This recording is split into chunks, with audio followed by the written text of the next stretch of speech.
Welcome to the Workbench. I'm Doug. Today we're going to talk about the Sashiko machine, which is a very unique stitching machine. It's one of a kind. I mean, even looking at it, you see there's no upper thread take-up levers, no upper threading. Everything is coming from the bottom. But periodically with this machine, because of the way that it's designed, it may require some home maintenance by you. Okay, so today we're going to show you some of that maintenance that you may want to do periodically in between your yearly visits to your Baby Lock retailer. Okay, so with the machine turned on, you want to push and hold this button until the machine stops. And when it does, it's ready for sewing or any maintenance involved, whether it be replacing the needle, replacing the latch wire, or removing and cleaning out the bobbin case area. So we do have another video from the Workbench showing you how to replace that needle and that latch wire that's right in front of the needle. But today I want to show you the overall general maintenance. Okay, so what we want to do first of all is open the door after pushing the button here, positions the bobbin case so that you can remove it. Okay, then also on the bobbin case area here, we have to remove the internal hook and the race area. So to do that, we have to change the position of these holding brackets just to the outside of the race. And you see this cover comes away, and then you have the internal hook system here. Now this hook is what picks up your thread, but it's also the same component that rotates your bobbin case. If you ever experience thread breakage or anything on a sewing machine similar to this, you always want to make sure there's no nicks or burrs on the point. If you've broken a needle or something at some point, you could have put a burr on this. So this should be very smooth.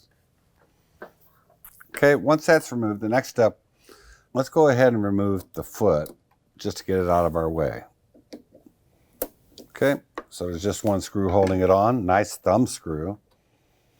And most of the time, if you just back it off several rotations, you'll have room to lift up the foot lever and take it away. Now, because this machine is sewing a lot through batting and quilts, you're liable to see a lot of lint and fuzz that comes underneath the needle plate or into this hook and race area.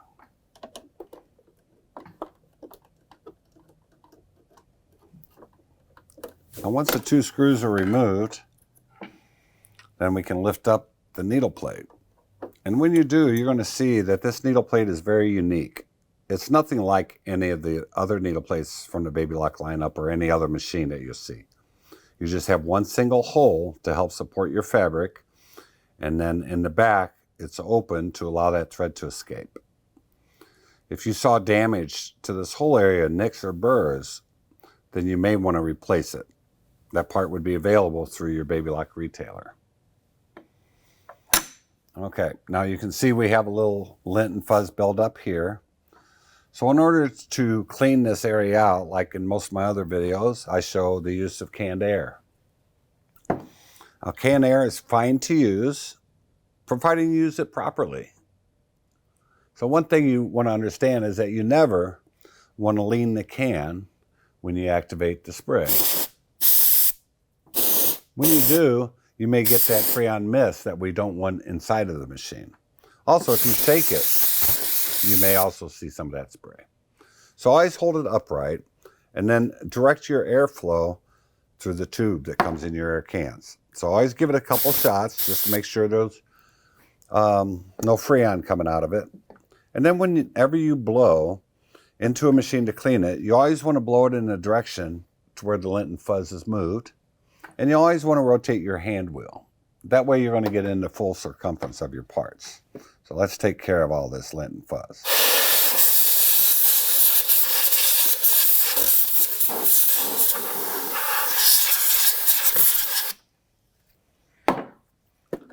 Okay, now that we have that clean, this hook system is much tighter than a standard oscillating hook.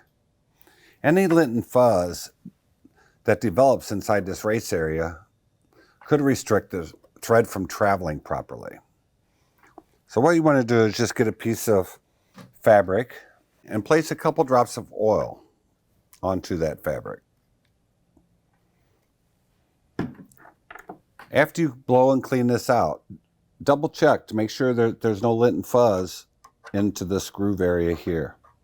Sometimes I've seen it impacted so hard that the air wouldn't even clean it. You may have to lightly scrape it with a screwdriver.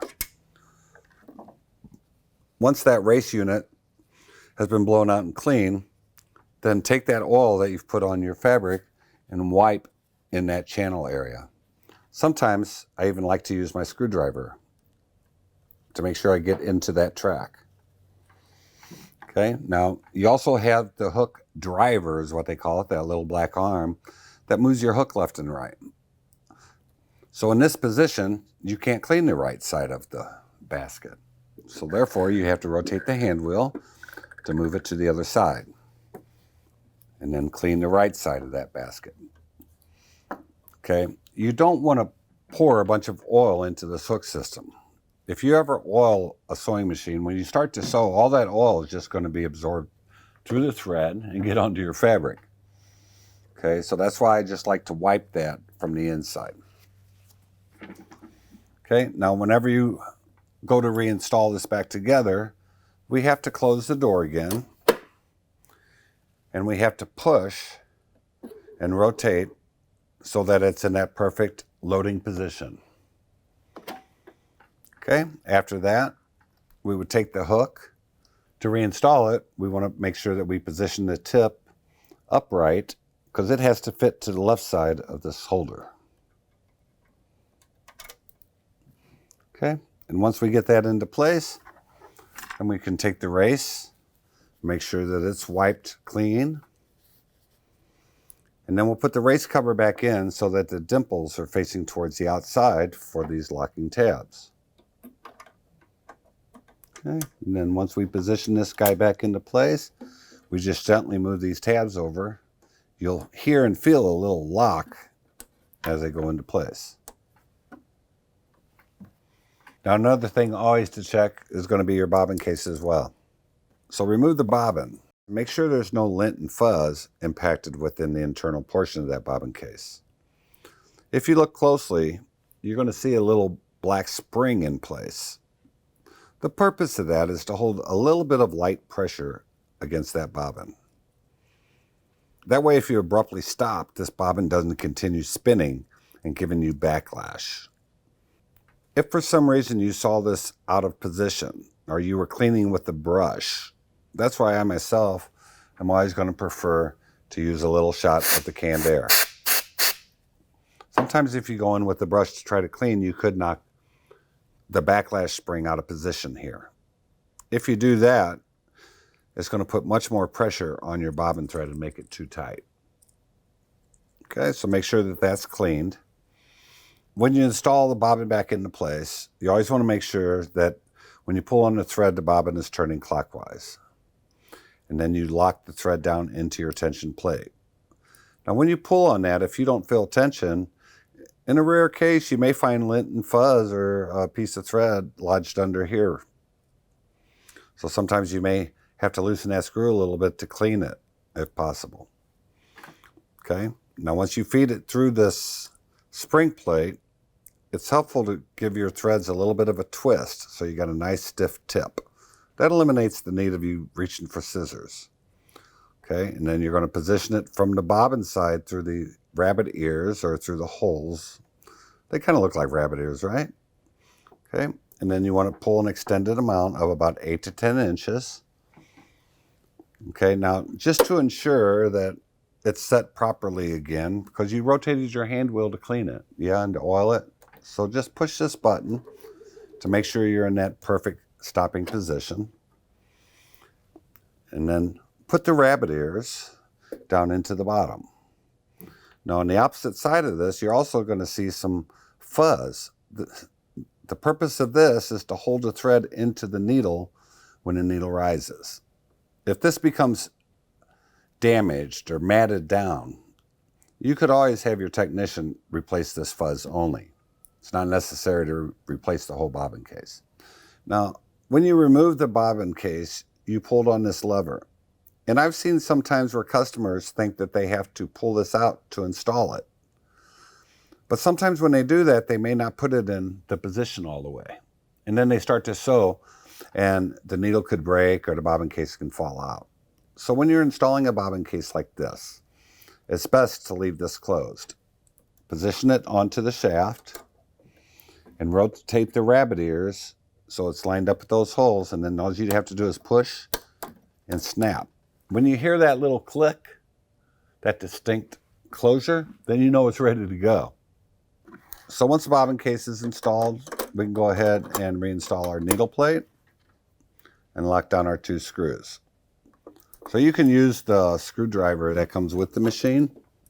Okay, a little black handled one that you're going to see in your accessory tray. I'm just going to grab one of mine that I have handy here.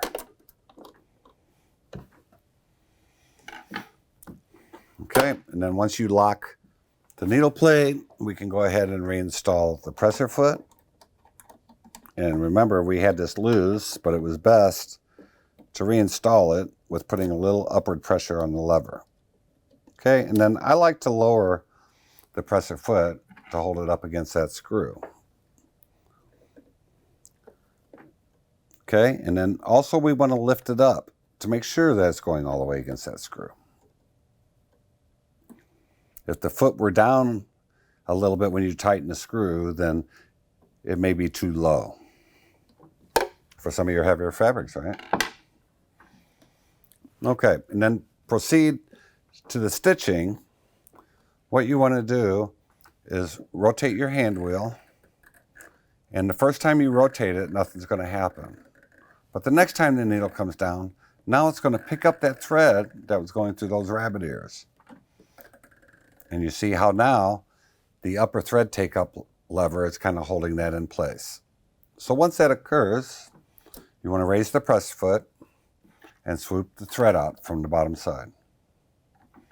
Then open your door, and you'll want to put upward pressure on that thread while you rotate the hand wheel, run rotation. And when you do, the lower thread take-up will hold your thread. You always want to make sure that this is opened up all the way to the left position when you start to sew.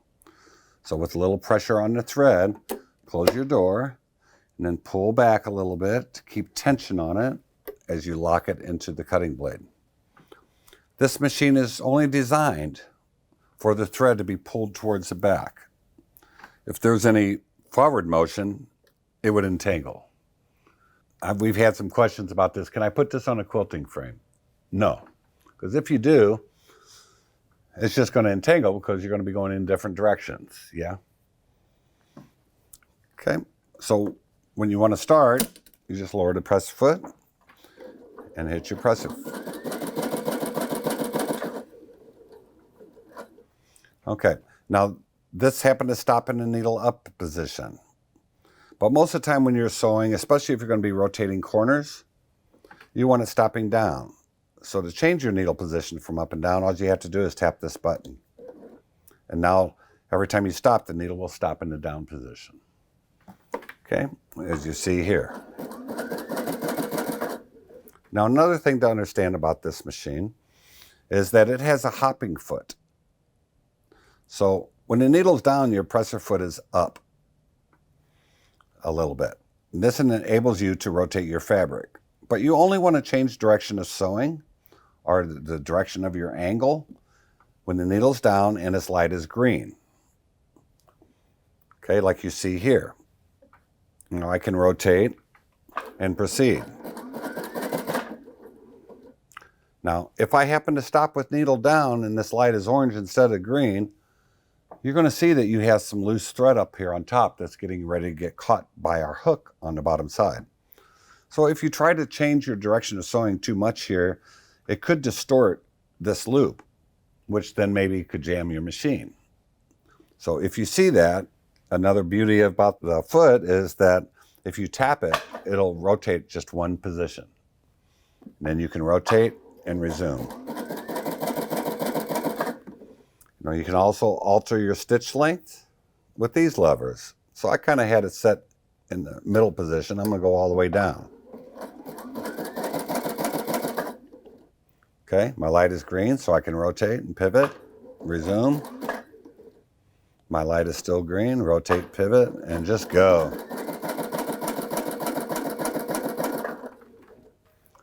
And now hopefully you notice the difference in the sound of your machine and the precision stitching that you have after doing your cleaning. Now the hook in the race area is suggested to remove and clean after you use 2 bobbins, because a lot of times you're stitching through batting and through heavy fabric. Lint and fuzz that builds up into that hook area could have a problem with your thread restriction. So any problem, you just want to remove your hook and race area, clean it, put it back together. Okay, but there's a lot of other components inside the machine that need to be lubricated at least on a yearly basis. So please return it to your Baby Lock retailer so that they can remove the covers and do a proper service on your machine. Okay, and to see more of my From the Workbench videos that pertain to all the other Baby Lock machines, please follow this QR code, and it'll take you to a complete playlist that will always be updated for you. So now that you know, get out and sew.